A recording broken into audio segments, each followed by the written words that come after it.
Tal y como lo afirmamos y anticipamos aquí en CryptoYoda, el día de la confirmación de la emisión de los ETF Spot de Bitcoin en Estados Unidos desencadenó el inicio de la segunda fase del Buy the Rumor, Sell the News. Justamente el Sell the News, o la etapa donde los inversionistas toman utilidades o cristalizan las ganancias, que lograron gracias a la acumulación en la fase del Buy the Rumor por la luz verde de la Securities and Exchange Commission. Es probable que Bitcoin se siga precipitando o ajustando a la baja las próximas semanas, lo cual no es motivo de alarma o angustia. Esta solo será una parada de pits, una escala en nuestro viaje hacia la luna. El nivel actual, que ronda en los 40,000, es entonces una nueva y más alta plataforma para el despegue millonario de Bitcoin y las altcoins que ya está aquí. Vemos entonces qué sigue para las criptomonedas en 3 puntos. La sabiduría de una persona, más allá que su experiencia, no puede ir, no.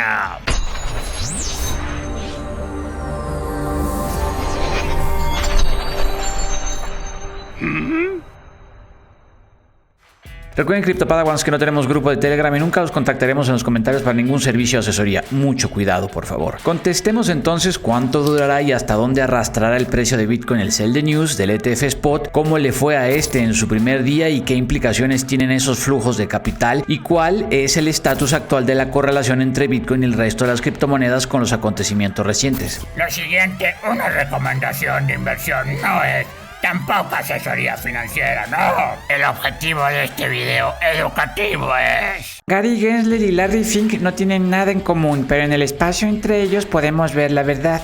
Pues no sé si la verdad es menos accesible, pero sí podemos encontrar información como para hacer una mejor proyección sobre el precio de Bitcoin durante 2024 y la correlación de este con las altcoins de alta, media y baja capitalización. Veamos entonces cómo el despegue millonario de Bitcoin y las altcoins está aquí en 3 puntos. Punto número 1, Sell the News del ETF. Los vendehumos o influencers moonboys habituales se preguntaron con sorpresa y durante los días subsecuentes a la emisión de los primeros ETF Spot de Bitcoin y al ver cómo su precio regresaba a niveles por debajo de 42,000, ¿quién rayos estaba vendiendo BTC? Si todo el contexto, según ellos, era tan favorable a partir del 10 de enero con este nuevo vehículo de criptomasificación. Si tu influencer favorito no sabía del Sell the News, un vendehumos habitual simplemente sí. La verdad que sí, y por eso es importante conocer la historia cripto, donde podemos reconocer ciertos patrones y tendencias, ciclos que se repiten, todo con el afán de estar del lado bueno de la asimetría de la información. Fenómeno en economía y finanzas que se refiere a una situación donde algún lado de la transacción por concretarse concentra mucho más y mejor información que la otra. En otras palabras, los mercados no son todavía eficientes. Y los mercados cripto mucho menos, pero eso equivale a oportunidad. En fin, dejando fuera de la ecuación cualquier sorpresa negativa en términos monetarios, por ejemplo que la Fed acabe bajando tasas hasta la segunda mitad del año, o en términos geopolíticos, por ejemplo que China acentúe la tensión con Taiwán a raíz de los últimos acontecimientos electorales, podríamos esperar, o más bien no nos debería de sorprender, que el precio de BTC testee el soporte en 40,000 y posteriormente el de 36,000. ¿Para cuándo? Y si es que BTC testea 36,000, su promedio móvil de 200 días, en esos niveles se encontrará. Palomeando entonces el Sell the News, que podemos simplificar a la toma de utilidades por parte de Smart Money o los inversionistas inteligentes después de haber generado ganancias por el Buy the Rumor, pasemos al análisis del primer día de cotización de los ETF Spot de Bitcoin el jueves 11 de enero.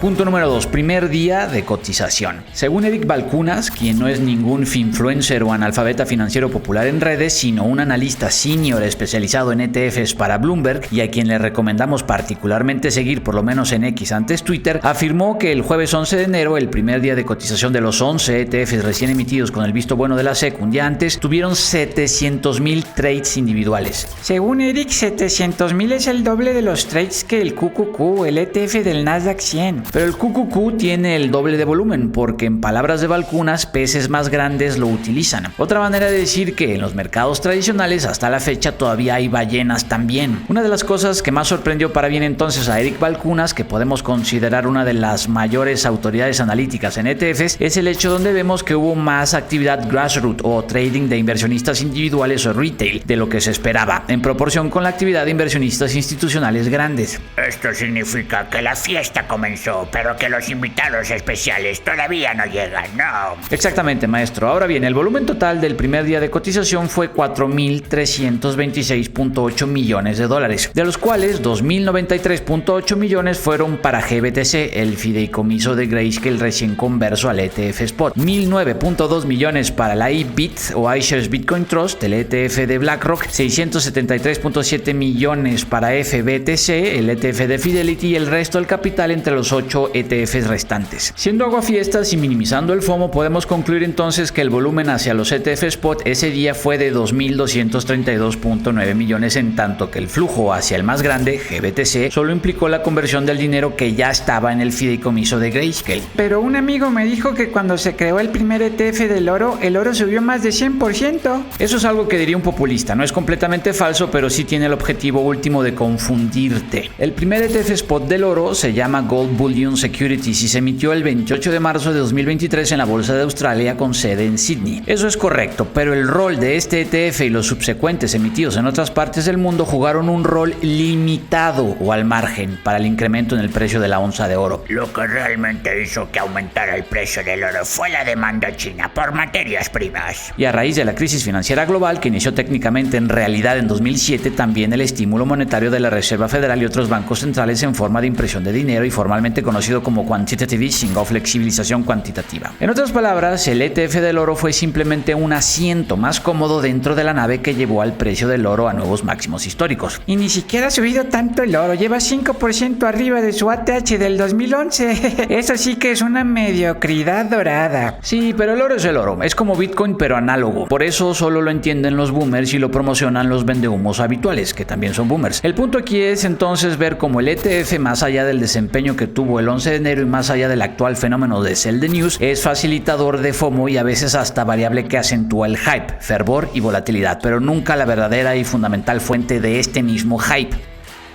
Un argumento bullish a fuego lento para Bitcoin y para cualquier otro activo, el ETF, sí.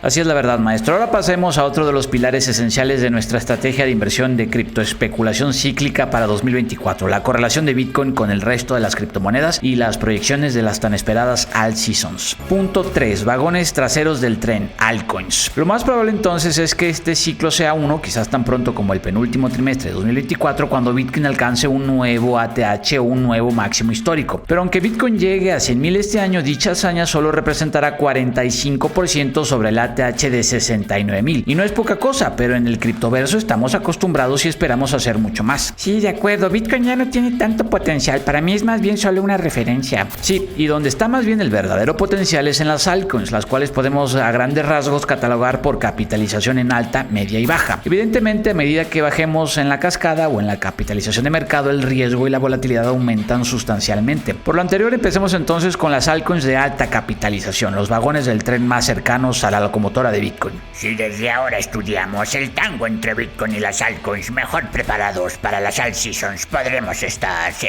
Exacto, y el tango, muy sincronizado o no, la correlación alta o baja entre Bitcoin y el resto de las altcoins se manifiesta en las alt seasons o cuando las ballenas y otro tipo de inversionistas influyentes hacen toma de utilidad en Bitcoin o exprimen su potencial en rendimiento y empiezan a buscar más rendimiento en altcoins, empezando por las más capitalizadas y llegando este capital a manera de cascada a las de más baja capitalización. Por eso es tan importante desde ahora estudiar la correlación de Bitcoin con el resto de las criptomonedas. Exactamente, por ejemplo, a la hora de analizar qué tan sincronizado estuvo el tango entre Ethereum y Bitcoin, podemos ver que es casi total. La menor capitalización de Ethereum, 300.000 millones de dólares contra 850.000 millones de Bitcoin, resultan en que la magnitud de la volatilidad sea mayor en ETH, que lleva 11% en lo que va del año contra 0% de Bitcoin. Pero tampoco olvidemos que BlackRock ya solicitó a la SEC la aprobación del primer ETF Spot de ETH el 16 de noviembre de 2023. El ETF Spot de Ethereum hoy muy poco descontado está, sí.